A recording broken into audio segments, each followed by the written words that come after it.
How does God create healthy community?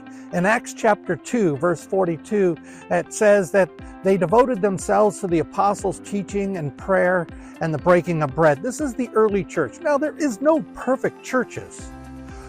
We are made for community. God invented His church that we would be connecting together. But how does it become healthy? It becomes healthy when God and people are working together, and people are allowing God to love them, to give them a sense of peace and freedom that comes only through what Jesus Christ has done to them, to freeze them up to get beyond themselves, to connect with other people.